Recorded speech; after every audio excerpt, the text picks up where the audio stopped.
What's up, guys, and welcome back to our Let's Explore series. Today we're going to be starting our Burning Crusade segment. This is going to include Karazhan, Gruul's Lair, Mechtherodon's Lair, Black Temple, Serpent Shrine Cavern, Sunwell, all those raids. Everything that was a raid in Burning Crusade we're going to kind of attack and go at the same way we did with our vanilla, our classic raids, just one at a time. We'll probably keep going through the same order as far as beginning to end. First raid that you would go to, then the next, and kind of again progress through the tiers like we normally would. So today's is Karazhan. Karazhan was the first raid that you would be introduced to in Burning Crusade.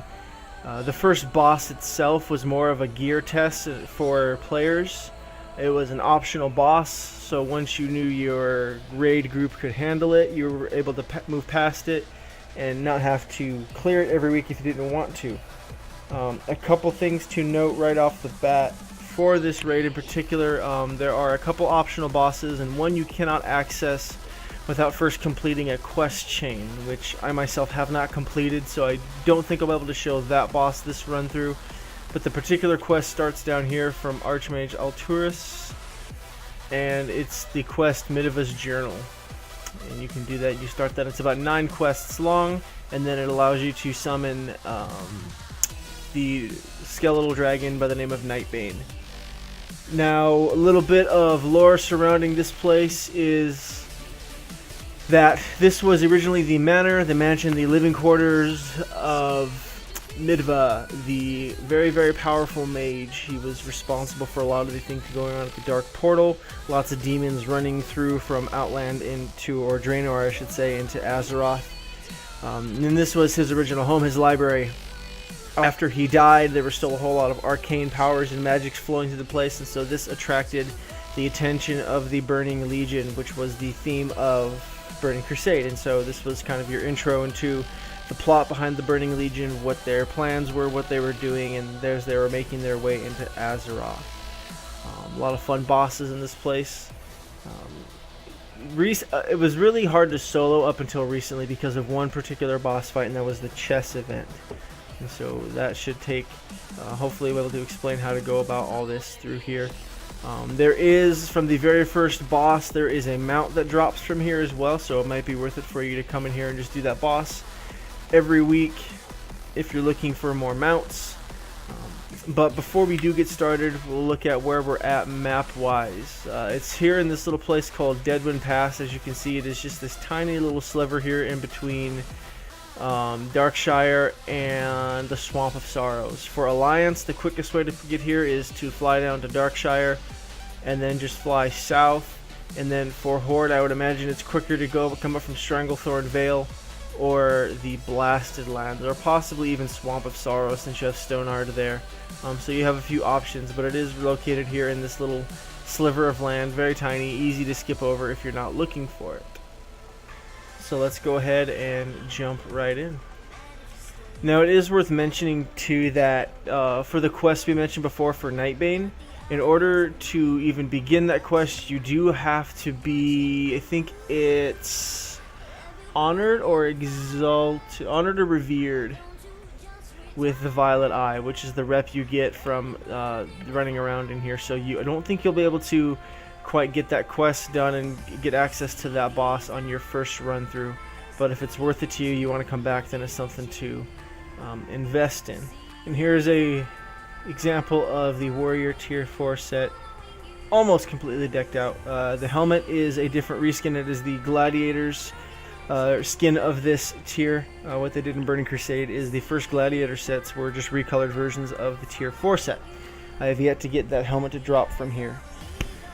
Along with that, we are accompanying it with our Gladiator's Greatsword. It has a cool natural yellow glow to it. Some really neat, really cool first tier stuff for the Burning Crusade. As you can see there, it's got that fiery glow to it. Kind of has a Juggernaut-ish type feel. I always liked this set a lot, and this is what you will start to accumulate here in Karazhan, hopefully. The helm and the gloves do drop in here, and then the rest are scattered throughout a couple other raids. Our first boss as we enter into Karazhan is right here. Is you're gonna walk in, you're gonna go over here to the left. You're gonna walk through, and here's the boss, Midnight. Now the horse itself is not the boss. It's kind of the intro to. You start fighting the horse, and then the huntsman comes out, and he then engages you in combat. It is worth mentioning that you probably will not want to kill them super fast as well, simply because I have had issues where if I have killed all of the mobs in here too quickly, or the boss too quickly, he despawns. Actually, he resets, and then you don't get any loot, and obviously that is unfortunate. That's no fun. What's a boss fight without loot? And again, this boss is optional, so you don't have to complete him at all. Now there are several floors in this place, as you can see if you look at this map over here on the left. It is easy to get lost in here. I'm gonna try and keep this video as concise and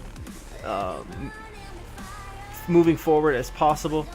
Kind of keep it as simple and short as possible, but I don't know how well that's gonna go over just because there is so much in here. Now, speaking of optional and not optional, the one boss that is not optional you do have to clear before you can move any further into Karazhan is Moros over here in the dining room up here. It's this undead man over here. Now, lore-wise, while Midva was still living here in the manor, Moros was actually his personal servant, butler. He was the Alfred to his Batman. He was the Alfred to his Bruce Wayne. So, but again, if you try to progress through any of the other portions of the raid, typically what you'll see is someone saying, "Oh, we can't go any further until Moros accepts it. You'll have to deal with Moros." ... And so we come back and we kill him. There's a lot of cool looking offset pieces, or I shouldn't say offset pieces, reskins of old tier pieces in here. The Rogue Bloodfang set, which was found in Blackwing Lair, there's a reskin in here that it has like a brownish, purplish, I guess more like a burgundy almost, look to it with some cool details on it. Really cool. I came in here after it for my monk, and again, it looks pretty cool. It's got some of the stuff. It actually has a chance to drop from multiple bosses, so that's why it's kind of easy to get. So it's pretty easy to acquire for leather wearers. I just got done talking about how I hope we don't miss anything or skip any bosses, and I almost completely skipped one. We have the Maiden of Virtue down the hall here. It's a pretty long hall. That main area we get to before we enter into the opera event. If you come down this hall over here, so after we came up those stairs, you're going to want to come over here and engage the Maiden of Virtue. Yay, more leather.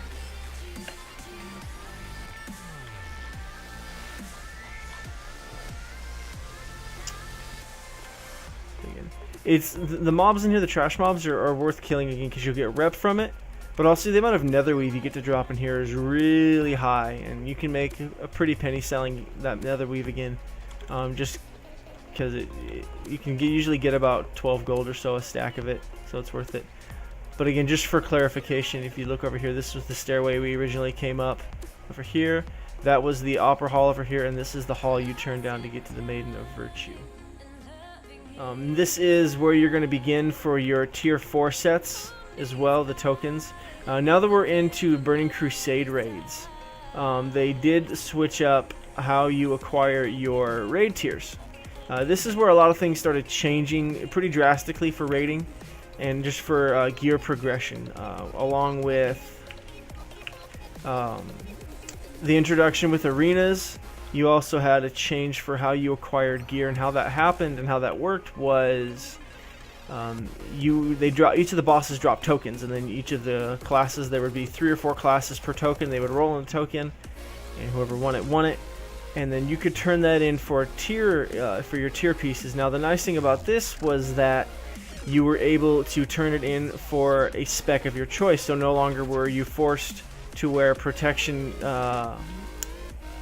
stat prominent gear as a warrior. Say you could get gear that was good for fury or for arms, and so you weren't forced to play prot if you didn't necessarily want to, though it was typically still preferred. It gave you a lot more options, and it gave it gave the game a lot more versatility. To start the theater event or the opera event, you talk to Barnes here, goes through a little speech, and he throws you out there on stage. Now this is a fun boss fight because it actually has a chance to be one of 3 boss fights themed after some classic literature. If you look over here at the opera event, you have some shared loot that will drop from all of them, and then there's specific stuff for each event. You have one that's based off Romeo and Juliet, Wizard of Oz, and Red Riding Hood. There is a battle pet that drops off of the Big Bad Wolf in the Red Riding Hood boss event, as well as a pretty cool looking gun. It's a pretty beastly looking gun as well. What we're hoping for today is Despair, though. I'm hoping that sword drops for me. And he kind of gives you kind of a tip or a hint as to what your opera event is going to be. And as you can see, it is not the Big Bad Wolf, so that's okay. And here we are, as you can see, we have the 4 bosses here. Got Tin Head, Roar the Lion, Dorothy, and Strawman. And these will each come at you one at a time, one by one. They go down pretty easy. Again, nothing strenuous or stressful.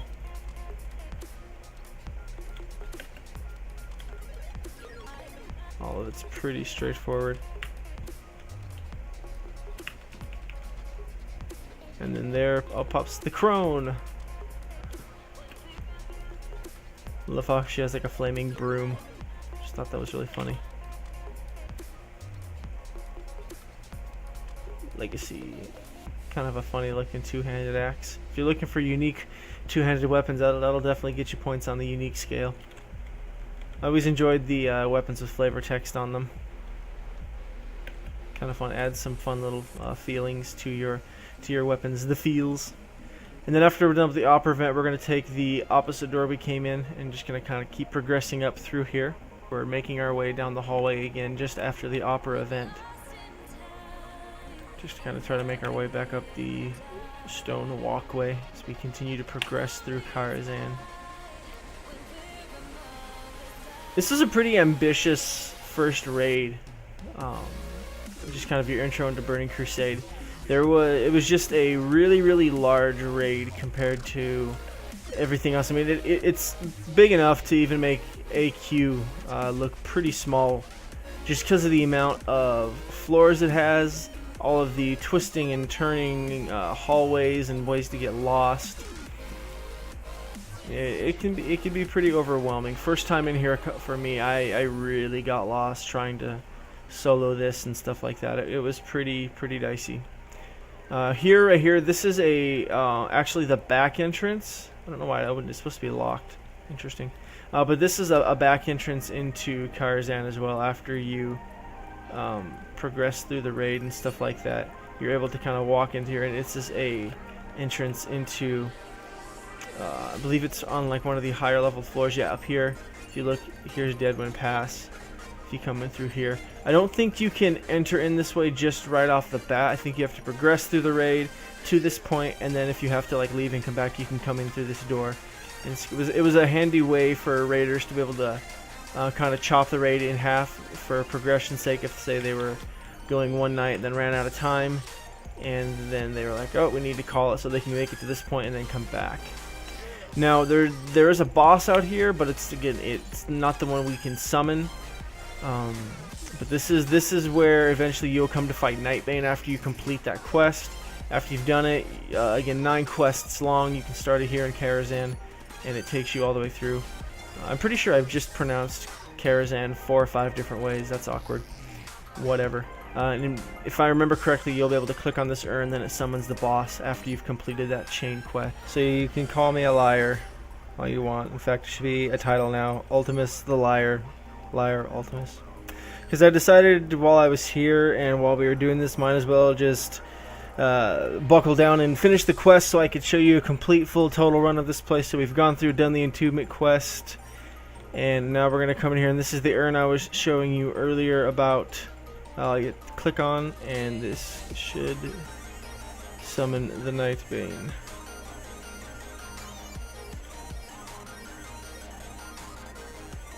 I feel like I just saw it. Oh, there he is. Haha! I have no idea how this is going to go because I've never done this before. I don't even know if this is the boss fight. This might just be a cinematic, then we have to go turn things in. But he looks dope. He looks cool. I like that reddish look and feel on him. Definitely just another reskin of like a frost worm. But he looks pretty dope. So we'll see how this goes. This may be one of those fights we need lots of range DPS.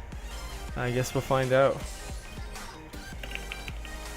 Nope, looks like we're good. Let's just pop cools and blade storm him down.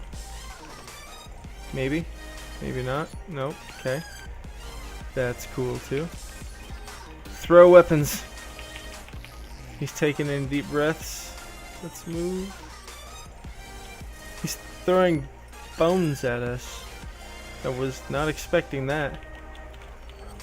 I was expecting a rain of fire from a flaming skeletal dragon. Oh, there it goes again. Let's do one of these. Haha. G1 land shark. I love these things. So all in all, looks like a pretty simple fight. Let's see if he actually ever comes down from this phase, though. If I have to like burst him down doing this kind of stuff, we'll see.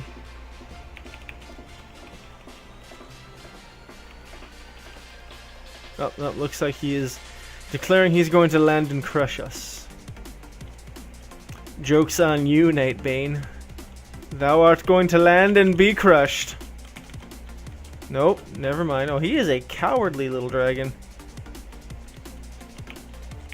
Changed his tune really quickly. Let's see if I can get him with Blade Storm from here. Sometimes the Blade Storm like, gets stuff like, way up there.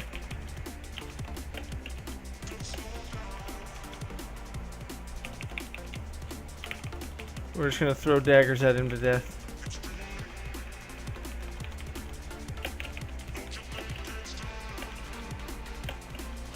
How did we miss?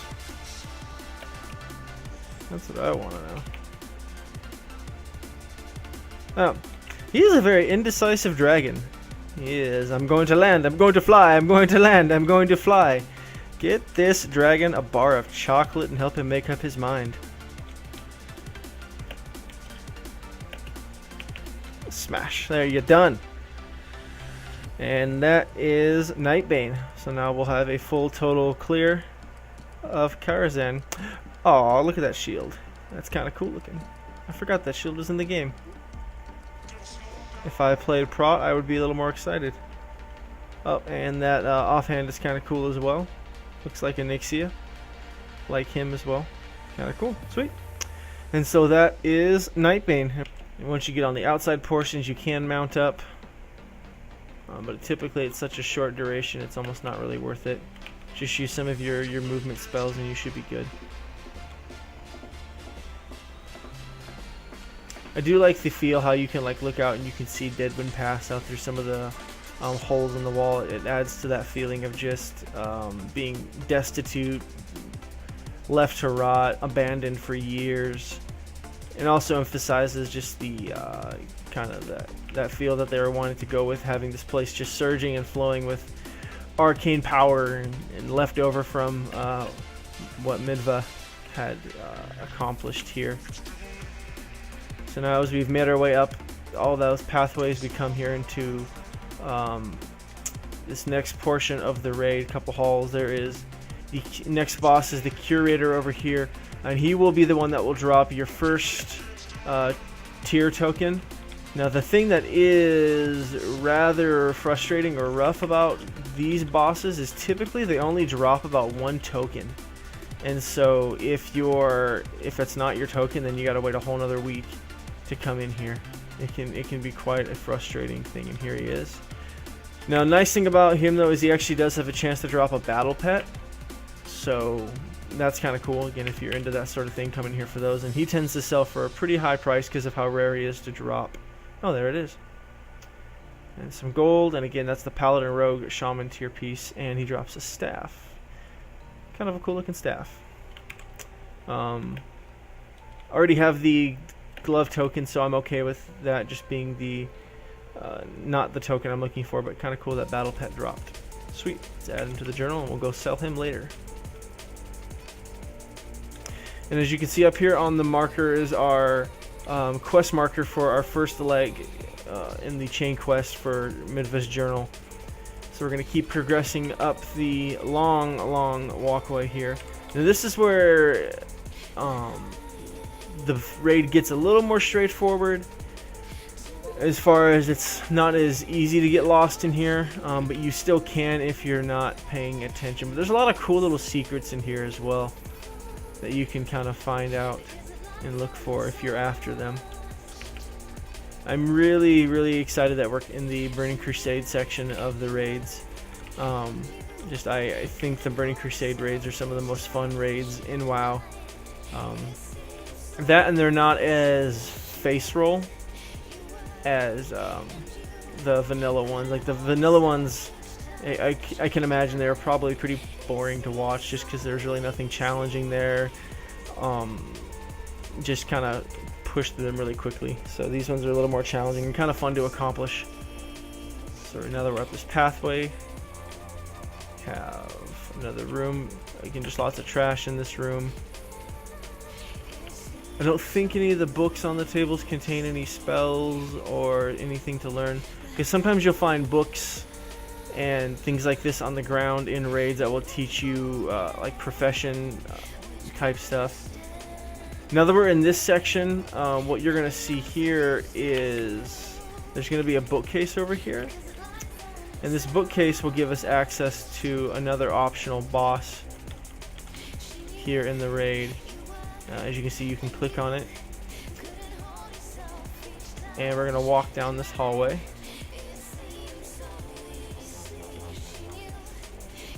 And we're going to go fight ourselves a satyr.